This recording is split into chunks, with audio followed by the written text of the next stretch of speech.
Born during the First World War, Lady Olivia was a successful novelist in her youth, writing such novels as St. Malachi's Court. She co-founded the Fellowship of Isis together with her brother, Lawrence, Baron Robertson of Strathlock, and his wife, Lady Pamela, both now in spirit.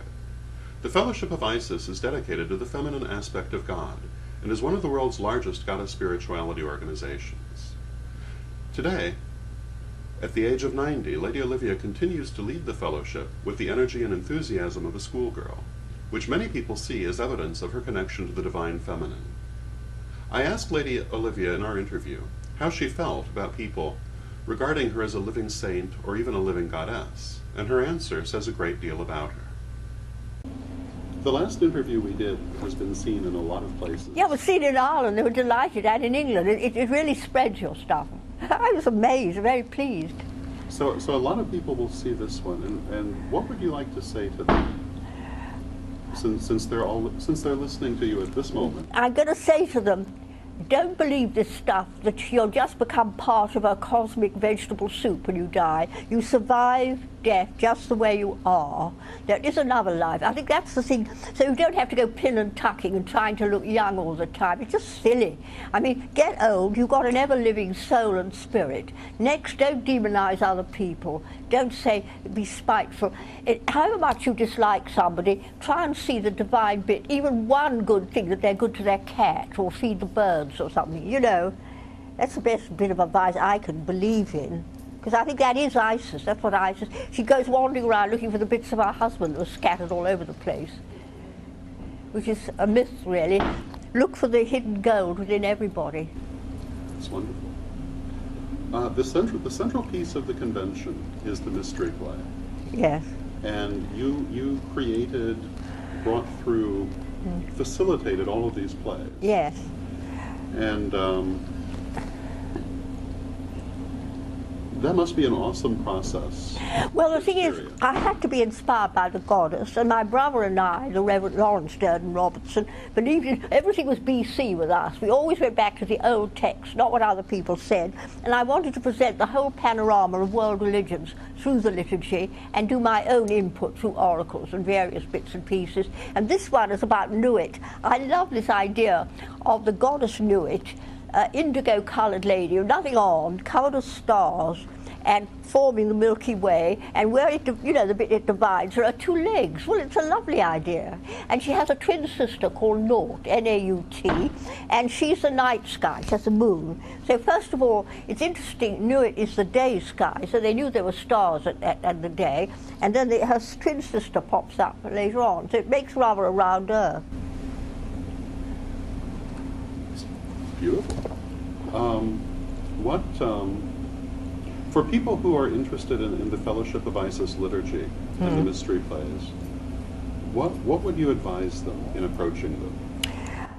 I'd say that fairy tales are the very essence of our whole history, our religion, everything else, and that they really mask the ancient mysteries. Cinderella would be the story of Cupid and Psyche and so on, the soul, and rather like the magic flute of Mozart and Shakespeare's Tempest. And so I'd say approach the mysteries as telling you about your divine self. When you sleep, in this world is all a dream, it's transient. But the real world is there all along. And the mysteries get you through to that real world, like listening to Beethoven or seeing Shakespeare. It gets you through to what I call reality, a greater reality. This is real, but this is a greater reality.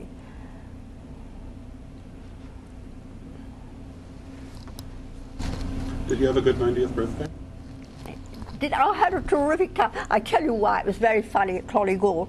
Instead of just having a sort of candlelit dinner party with a few relatives, had 70 people, 30 of my own cousins. The village people joined our procession. There's a lovely folk singer called Julie Felix, who's one of our priestesses. She led, along with a drummer, Lydia Light, and we went all around the grounds down the old U Walk, and it was wonderful to me to see the local ordinary people, Catholics from Clonegal. Then you saw sort of people from London, members from Glastonbury, members from Dublin, and people who were interested, and old friends, and my children, all forming this huge procession. We had ordination during my celebrations. We went to the temple, And then we didn't go all grand, we just had a few people at dinner. We all went down to the local pub and had a huge tea.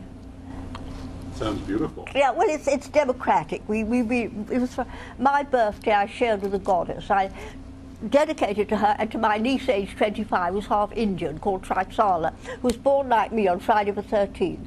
Only I was 1917 of April.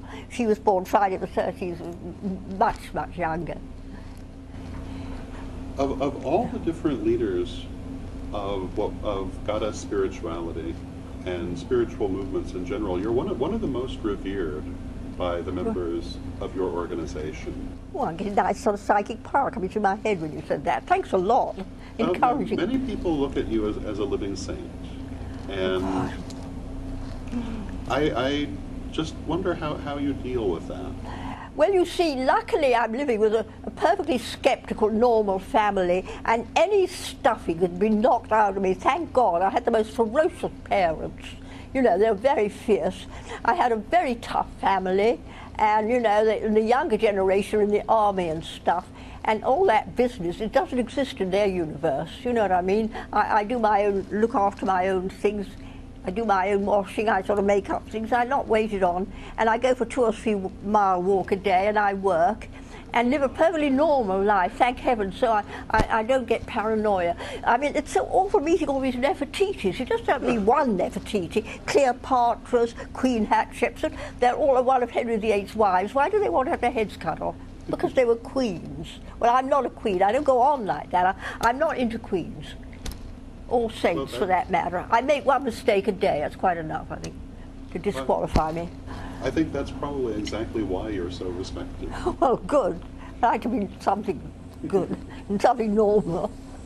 One more question, and at 90, you are so full of energy, and I guess my last question is, what would you advise people who hope to live to be 90 and have anything like the energy you have? Well, I may have to put up with living to be 90.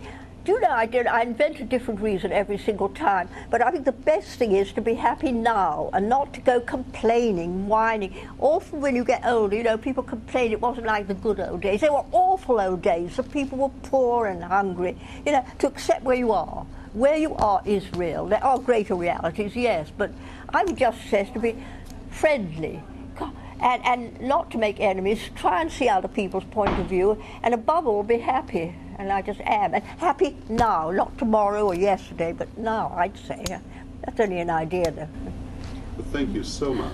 I've enjoyed, I always like meeting you every year. It's great. You're doing great work with your Correllian wicker. It's getting very popular all over Europe. Thank you very much. I appreciate that.